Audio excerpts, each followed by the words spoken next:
Hello, my name is Michael Morrow, a part of Banana Hoshi. This is my individual game postmortem for the game Bacteriophage. In this game, I had several roles throughout the process of making Bacteriophage.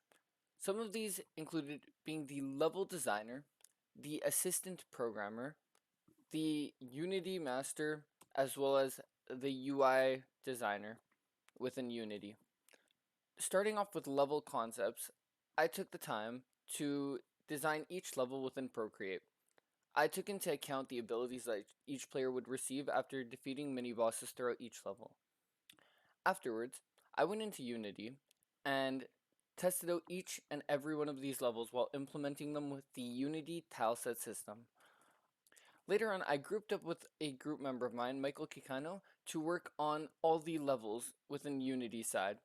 This included placing every single enemy spawner by hand, connecting them to the appropriate scripts within the hierarchy and inspector, as well as organizing room entry triggers, door blockers, and room layout positions in general. When it came to levels, we had to think of ways to make the game more difficult while making it still fun for the player. How I did this was I took into account all the abilities the player would receive after completing mini bosses.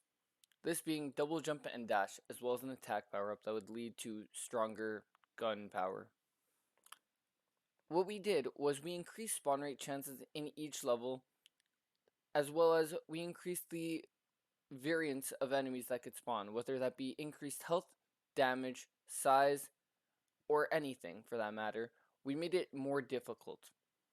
Now, the thing about doing these level designs and concepts is on paper something might seem nice and well. But in game, one thing that I figured out was very early on was my translations from paper to the game were quite off. Levels seemed to be bigger and I had more space and more freedom to design things, which means I had to redo a lot of the rooms to make it more enjoyable for the player. When taking all this into account, I took a look on positions that we could place enemies and ways that the player would be able to avoid certain obstacles placed throughout each level. We decided to add acid into levels to spice things up for the player. Next off, I helped with the programming section. I was not the main programmer, but I assisted with programming in the sense that I did most of the animation programming, as well as assisted with all bugs in all sort of directions. Another role I had throughout this group was balancing. I had to take into account a lot of enemies, variants, weapons, but after making a very nice Excel spreadsheet, I was able to understand things and numbers more freely. This gave me more opportunity to tweaking numbers and making it so that the game felt a bit nicer, but it just didn't feel perfect yet. And I realized later on it is hard to balance and it's gonna be difficult to make things perfect. So, what I did was I tried to make it the best I could.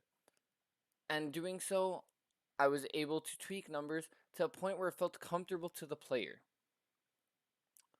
One of the main things that I base a lot of everything I did on throughout this project as one of the main designers for Bacteriophage was the feedback that we received.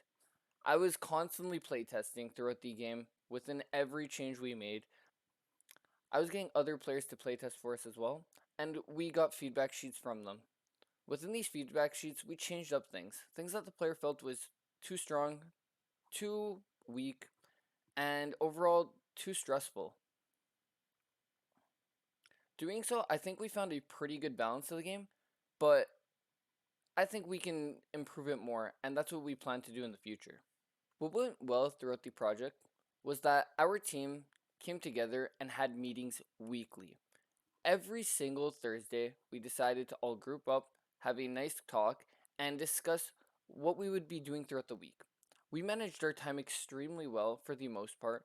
Although there were some ups and downs at times, I feel like we found a good balance, and some people had trouble with meeting certain meeting times, so we were freely, openly talking about things and rearranging times so that everyone could properly meet and so that we could have proper meetings.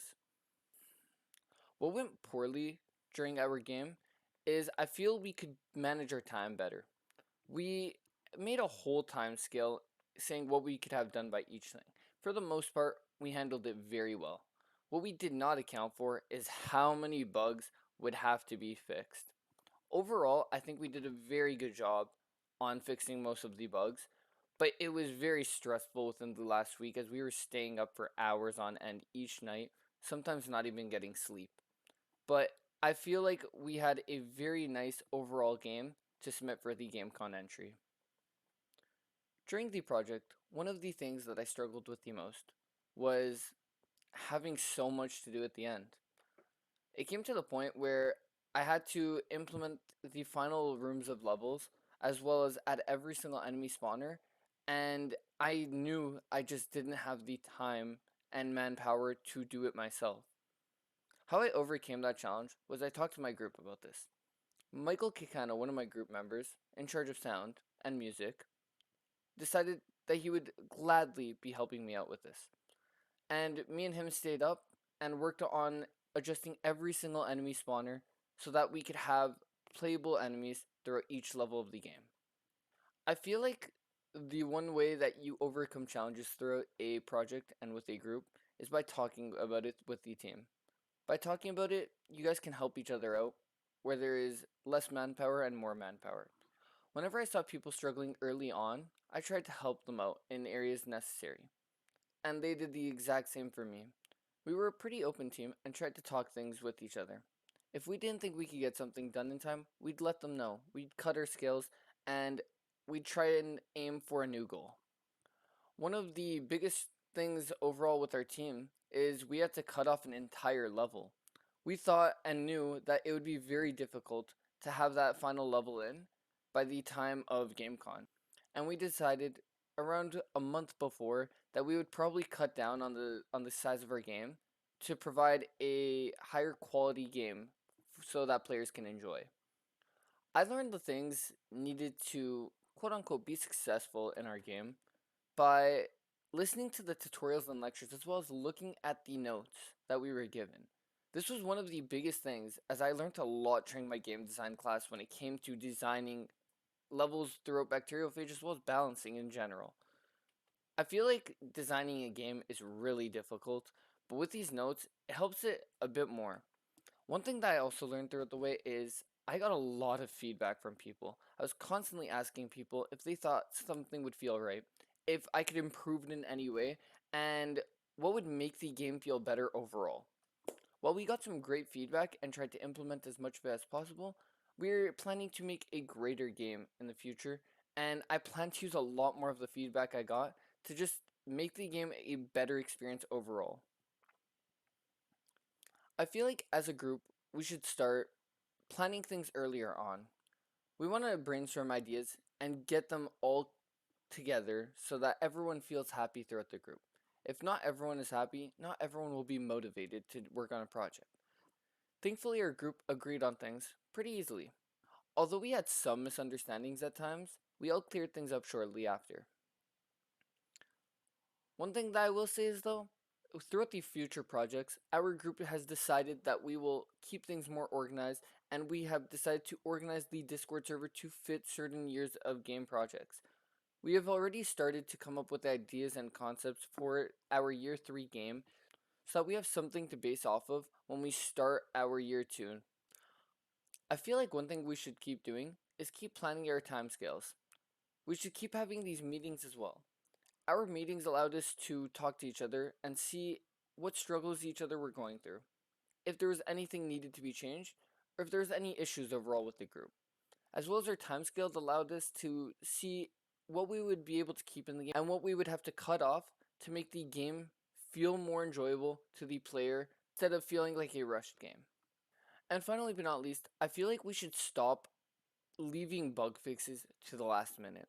Leaving these bug fixes put a lot of stress onto our group members, and we, like I said earlier, stayed up pretty late nights as well as sometimes not even sleeping at all just to get these bug fixes in.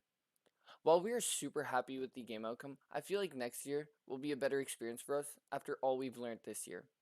Game design in general has taught us a lot, and I've learned to take more feedback into consideration and use that feedback to further improve our game, as well as manage our time properly.